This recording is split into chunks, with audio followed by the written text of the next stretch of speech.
함께 보실 말씀 누가복음 10장 30절에서 37절까지 한 절씩 교독하고 37절 마치겠습니다. 30절 제가 보겠습니다. 선한 사마리아 사람 비유입니다. 30절 제가 보겠습니다. 예수님께서 대답하여 이르시되 어떤 사람이 예루살렘에서 여리고로 내려가다가 강도를 만나매 강도들이 그 옷을 벗기고 때려 거의 죽은 것을 버리고 갔더라.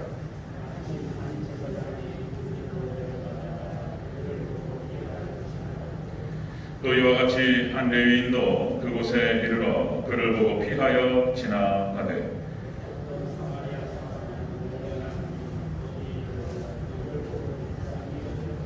가까이 가서 기름과 포도주를 그 상체에 붓고 싸매며 자기 짐승에게 태워 주막으로 데리고 가서 돌보아 주니라.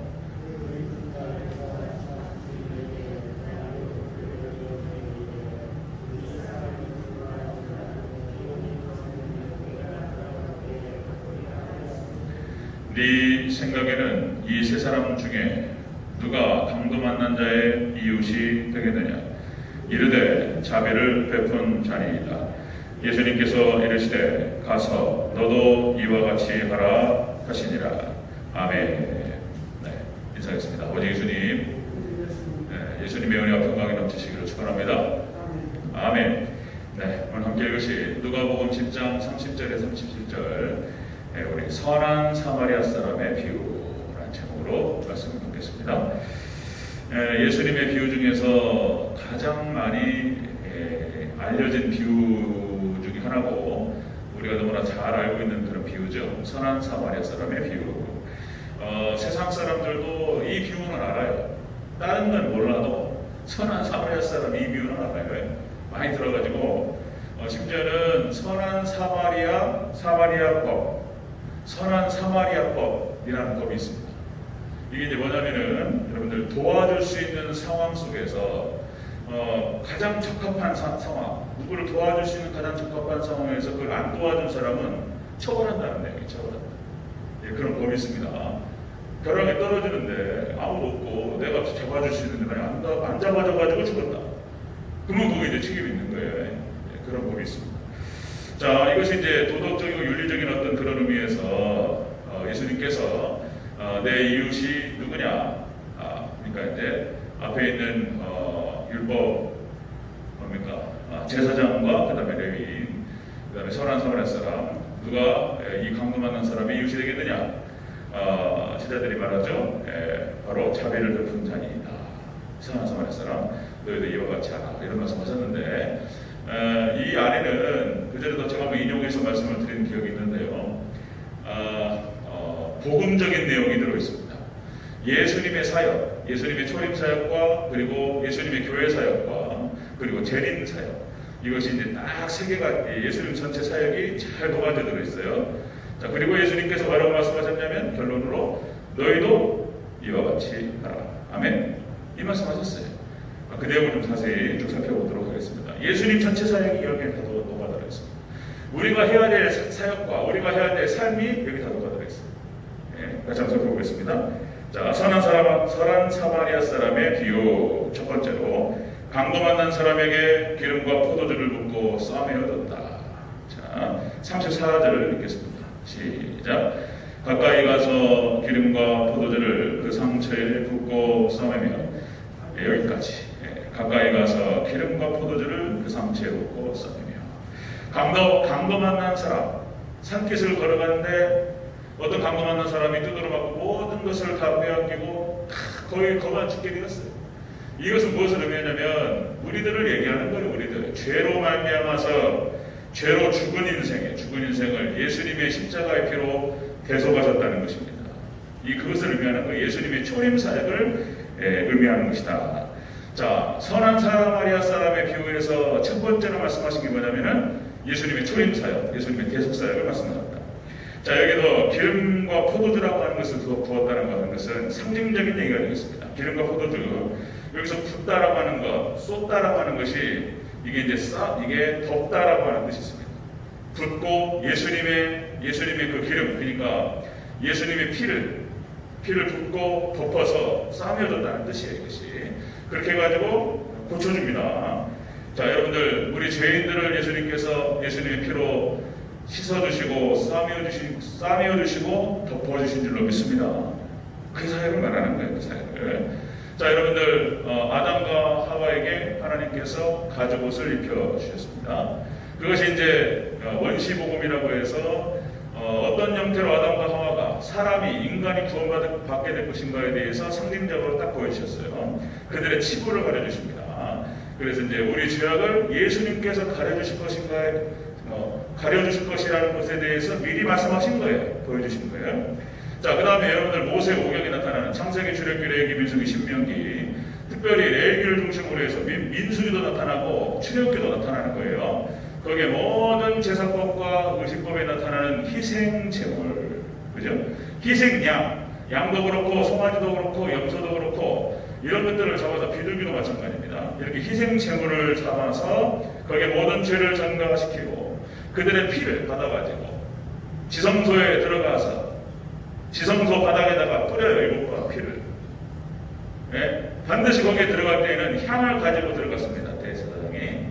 이것은 성도들의 기도를 의미하는 것으로서 속죄소하고 사이에서 이 연기가 지성소를 갖다 가득 메워가지고 안 보이게 만들어요. 안 보이게. 만약에 보이면 죽어요. 잘못하면. 이제 그 레위기를 잘 살펴보면은 지금 저녁에 레위기를 좀 살펴가다가 지금 그런 상황이 있는데 이게 보니까 기가 막혀요. 여러분들, 우리가 예수님의 피와 함께 기도도 있어야 될 줄 믿습니다.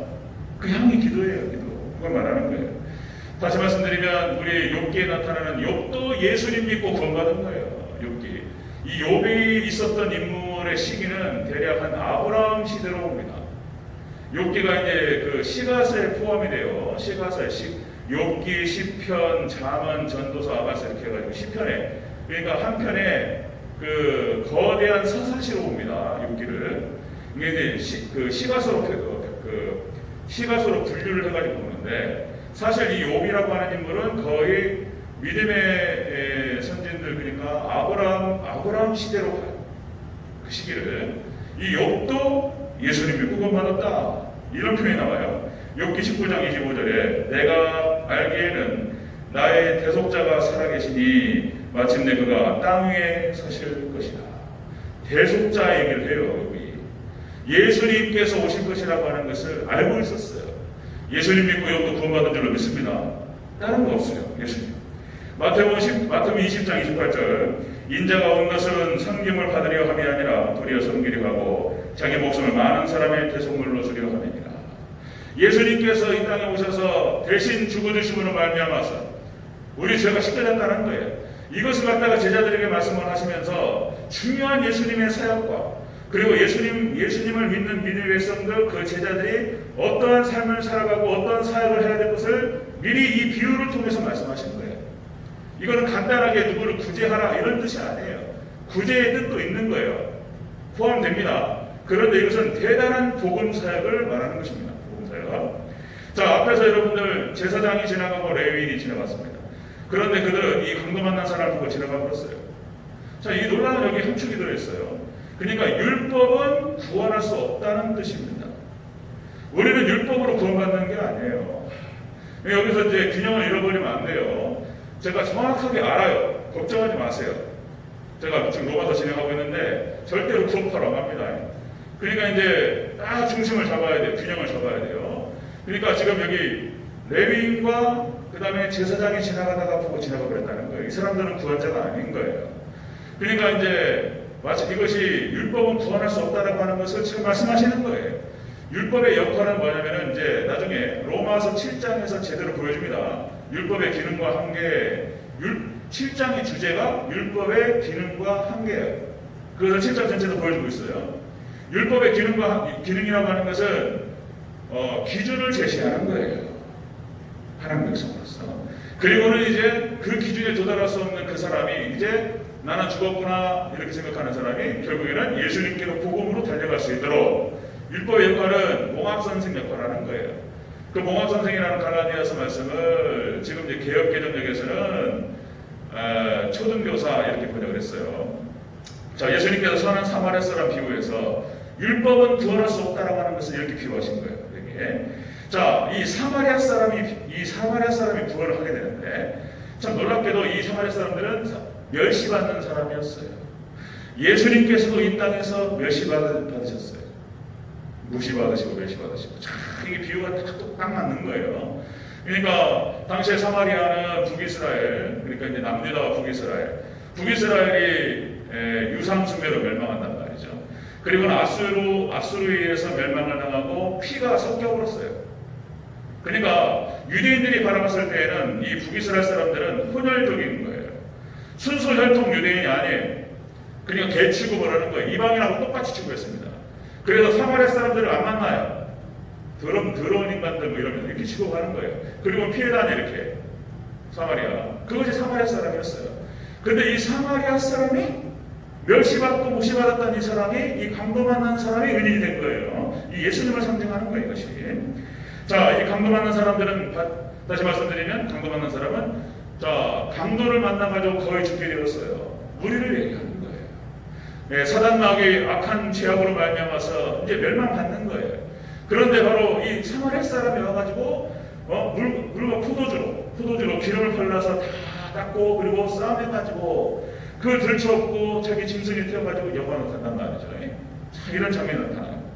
자, 여러분들, 바로 예수님께서는 절대로 구원받을 수 없는 우리 인간의 죄악들을 하나님께서 예수님께서 해결하시고 뛰어넘을 수 없는 간격을 십자가로 다리를 놓아주셨어요. 그리고 건너가게 되는 거예요. 그리고 예수님이 뭐라고 말씀하시냐면, 나중에 또 적용할 텐데, 제자들에게 그렇게 말씀하셨어요. 너희도 이와 같이 하라. 너희도 이웃이 되어줘라.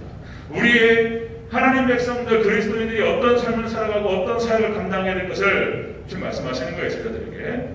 자, 여러분들, 자, 선한 사마리아 사람의 비유 첫 번째가 바로, 자, 죄로 죽은 인생을 예수님의 대속죄로 십자가로 대속하셨다는 뜻이에요.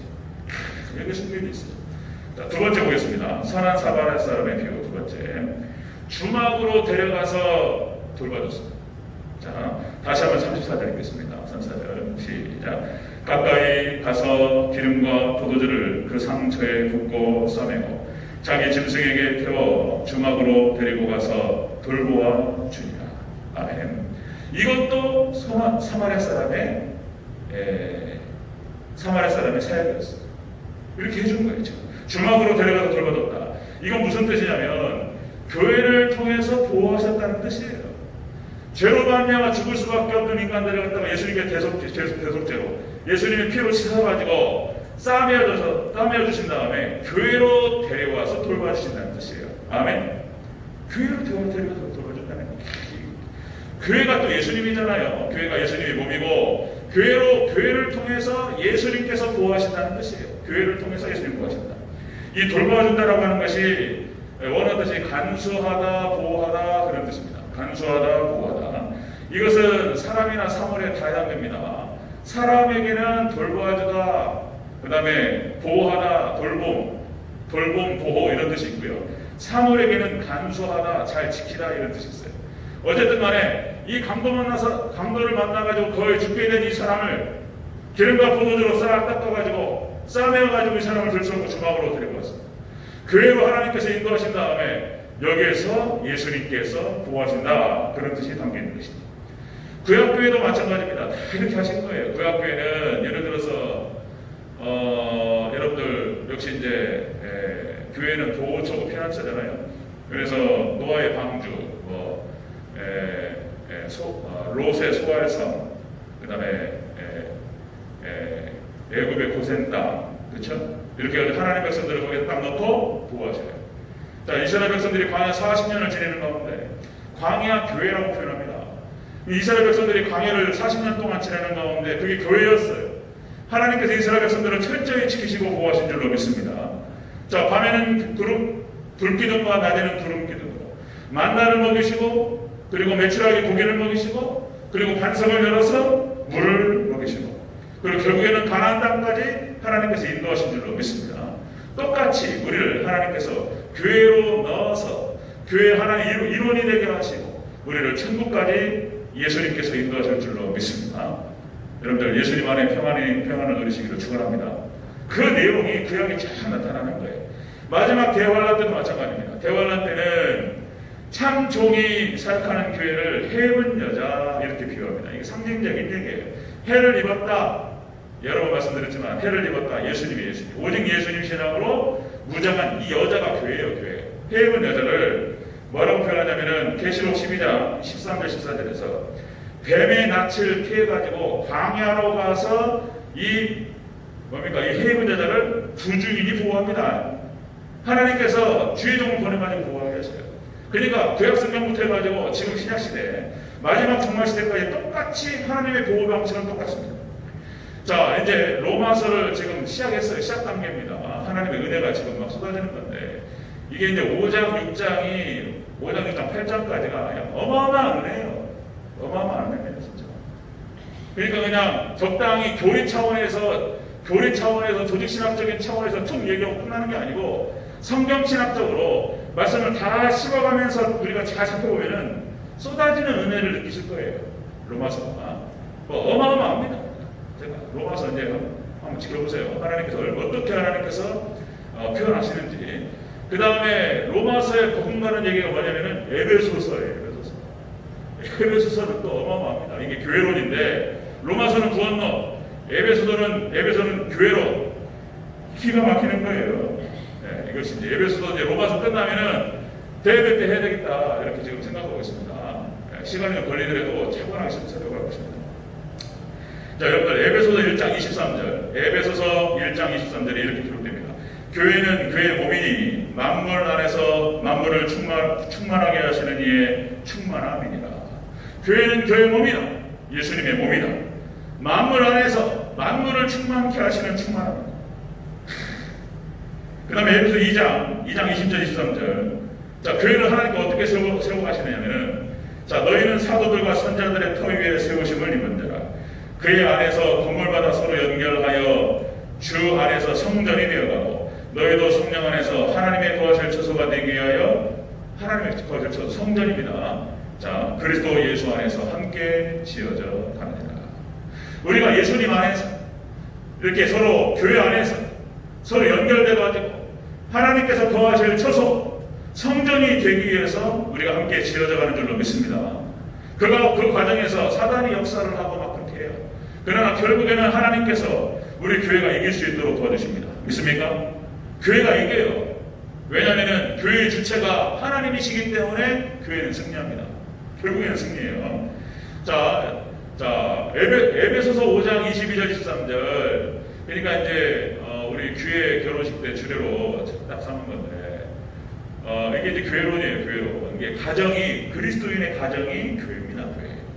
그게 이제 아내는 남편에게 순종하고, 그리고 남편은 그리스도가 교회를 사랑하시는 것 같이 사랑하고, 그렇게 하면서 그들이 한 육체가 돼가지고 하나가 되는 것이다. 제가 이 마지막 얘기는 안 했어요. 우리 황성익군 이 가정, 이쪽 집안이, 신앙생활 안 한다길래 배려하는 차원에서 안 했는데, 사실은 이게 교회 얘기입니다. 교회 얘기. 이렇게 나옵니다. 자, 마지막에, 자, 아내와 남편의 관계를 갖다 비유하면서 이렇게 얘기해요. 32절에서 이 비밀이 크도다. 자, 나는 그리스도와 교회에 대하여 말하노라. 그래서 그리스도와 가정을 비유해서 아내와 남편 간의 관계를 갖다 비유를 통해서 교회를 설명하시는 거예요. 이 관계를 정확하게 잘 지키게 되면 가정이 교회가 되고 천국이 되는 거예요.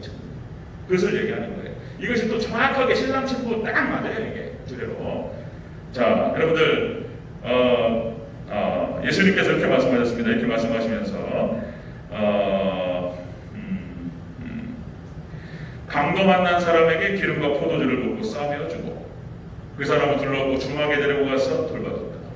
자, 이거 교회를 예수님 이렇게 지금 비유를 통해 가지고 이 얘기를 하시는 거예요. 지금 예수님께서 하시는 사역을, 그리고 교회 사역을 통해서 우리들 어떻게 돌봐주실 것인가에 대해서 얘기를 하시는 거예요. 자, 그러시면서 이제 마지막에 뒤에 가서 너희도 똑같이 이웃이 되어주라 이런 말씀하신단 말이죠. 자, 세 번째 보겠습니다. 자, 선한 사마리아 사람의 비유 세 번째.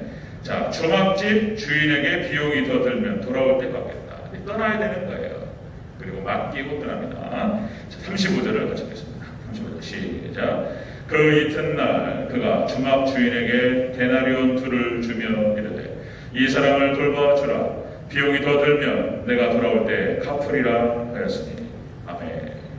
주막집 주인에게 비용이 더 들면 돌아올 때 갚는다라고 얘기하면서 떠납니다. 예수님께서 이제 떠나시는 거예요. 교회에게 사명을 맡기시고 정확하게 그 얘기를 하고 계시는 거예요. 지금 이것은 무엇을 의미하냐면 예수님께서 다시 오실 때에 재림하실 때에 충성된 자는 상급을 주겠다는 말씀인 거예요. 교회에다가 맡기셨어요. 그리고 이 강도 만난 사람의 이 구원을 위해서, 치료를 위해서 애를 부탁하는 거예요. 맡기시면서 부탁하는 거예요. 그리고 내가 돌아올 때에 비용이 더 들면 내가 갚아준다라고 말씀하시는 거예요. 여기서 갚으리라고 하는 뜻의 원어 뜻이 뭐냐면은 돌려주다, 보상하다 그런 뜻이에요. 돌려주다, 보상하다. 비용이 더 들었어요. 돈이 더 들었고 시간도 더 들었고 노력도 더 들었어요. 그런데 이 사람이 아무 가족도 아니잖아요. 가족도 아니고 아무 피한 거하고 섞인 사람이 아닌데 이분이 이 사마리아 사람이 그렇게 표현하는 거예요. 자, 내가 돌려주고 보상하겠다. 그러니까 교회에다가 맡기시면서 예수님께서 이렇게 말씀하시는 거예요. 자, 여기는 누구를 얘기하고 있냐면 역시 이제 주의정 목사가 해당이 되는 것이고요. 그 다음에 우리 저녁예배 때 말씀 나눴던 것처럼 항종직들을 말씀하는 거예요. 항종직들.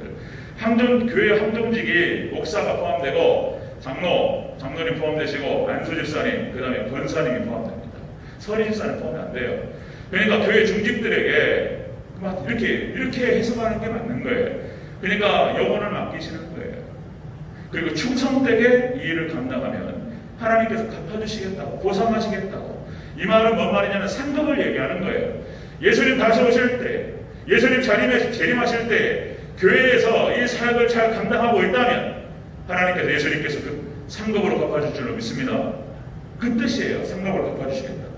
자, 마태복음 25장에서 여기서 이제 세 가지 비유가 나타난단 말이죠. 세 가지 비유 중에서 뭡니까? 열처자 비유, 달란트 비유, 그 다음에 양과 염소 비유 나오죠. 이 달란트 비유가 이게 중직자들을 말하는 거예요. 교회 직분자들에 대한 그 비유인데, 그러니까 한 달란트 받은 자는 묻어버렸다는 거잖아요. 그런데 2달란트 받은 사람과 5달란트 받은 사람이 이 종이 잘 감당해서 2배로 남겼단 말이에요. 그러니까 이렇게 표현합니다. 자, 네가 작은 일에 충성하였음에 내가 많은 것으로 내게 맡기리니 내 주인의 즐거움에 참여할지어다. 아멘. 우리가 장로님으로서 저도 마찬가지입니다. 최선을 다해서 우리에게 맡겨주는 사명과 이것들을 잘 감당하면 장로님도 권사님도 할 수 있습니다. 항종직들이에요. 이분들은 교회에서 투표로 또 하나님 앞에 세운 사람들입니다. 이것이 끝까지 가는 거예요. 이 사역을 잘 감당하면 그냥이 아니에요. 분명히 뭐라고 하냐면 우리 직분자들에게는 상급에 대한 얘기를 하는 것입니다. 우리는 천국 가냐 지옥 가냐 이 심판이 아니에요. 이 심판이 아닙니다. 여러분들 상급을 얼마나 받느냐. 상급이 다르다는 것입니다. 여러분 영광이 달라요. 해의 영광이 다르고 달의 영광이 다르고 별의 영광이 다 달라요. 그 사역을 잘 감당할 때 하나님께서 차등이 있습니다. 차등이. 그래서 잘 감당해서 정말 예수님께 칭찬받는 저와 여러분 되시기를 축원합니다. 잘 감당하는 그 뜻이에요. 자, 계시록 22장 12절에 이렇게 기록됩니다. 계시록 22장 12절. 보라 내가 속히 오리니 내가 줄 상이 내게 있어 각 사람에게 그가 행한 대로 갚아주리라. 아멘. 예수님이 오실 때 상급이 있다는 거예요. 조하식 장로님, 네, 너무 감사해요. 그래서 감사해요. 네, 최선을 다해서 감사해요. 그러니까 이제 상급이 있어요. 그냥 넘어가지 않습니다. 분명히 뭐라고 말씀하시냐면 행한 대로 갚아주겠다. 심은 대로 갚아주겠다. 이렇게 말씀하셨어요. 그래서 여러분들 충성되게 저도 그렇고 최선을 다해서 잘 섬기는, 영혼들을 잘 섬기는 우리 장로님들, 권사님들, 또 우리 안수집사님들 시키를 주기로 축원합니다. 이게 선한 사마리아 사람 비유가 잘 나타나 있습니다. 자, 말씀 정리하겠습니다. 자, 선한 사마리아 사람의 비유 속에 자 이렇게요. 강도 만난 사람에게 기름과 포도주를 붓고 싸매줬다. 자, 죄로 말미암아 죽은 인생에게 예수님께서 십자가 대속을 통해서 그 피로 씻어주셨다. 그 다음에 두 번째 중학으로 데려가서 돌봐줬다. 이것은 교회로 보내셔서 돌봐주셨다는 것을 의미합니다. 교회는 예수님의 몸이고 역시 예수님의 사역이십니다. 그런데 그 사역을 우리가 대신 맡은 자들이 그 일을 감당하는 것입니다. 그 다음에 세 번째 중학집 주인에게 비용이 더 들면 돌아올 때 갚겠다라고 말씀하셨습니다. 이것은 예수님 재림하실 때 충성된 자에게 상급을 주시겠다라고 하시는 약속입니다. 자, 그래서 여러분들 우리에게 그런 사명을 주셨습니다. 예수님께서 마지막에 하신 말씀이 너희도 이와 같이 하라 그러셨죠. 우리 36절 37절 같이 읽고 마치겠습니다. 36절 37절 시작. 네 생각에는 이 세 사람 중에 누가 강도 만난 자의 이웃이 되겠느냐. 이르되 자비를 베푼 자니이다.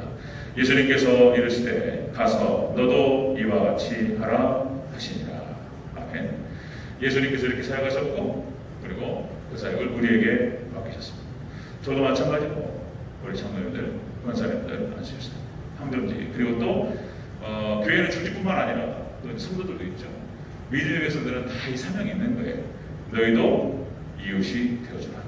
여러분들 우리 대전제일교회가 강도 만난 사람들에게 이웃이 되어주는 그런 복된 교회가 되기를 주로 축원합니다. 아멘. 기도하겠습니다.